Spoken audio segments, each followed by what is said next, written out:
Chicken butter masala with butter নান।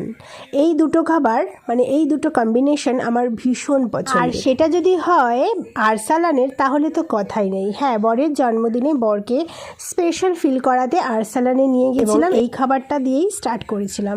এরপরে দেখতে পারবে তোমরা আর কি কি খাবার খেয়েছিলাম, কিভাবে টাইম স্পেন্ড করেছিলাম, কিভাবে দিনটাকে স্পেশাল করেছিলাম। সবথেকে প্রিয় রেস্টুরেন্ট বিরিয়ানির ক্ষেত্রে অবশ্যই কমেন্ট বক্সে জানিও। আমার কিন্তু সব থেকে আরসালানের বিরিয়ানি ভালো লাগে। আমাদের চলে এসছে 1 প্লেট স্পেশাল মাটন বিরিয়ানি, যার মধ্যে থাকে 2 পিস মাটন, এক পিস আলু, 1 পিস ডিম। আর আমরা এক্সট্রা আলুটা চেয়ে নিয়েছিলাম।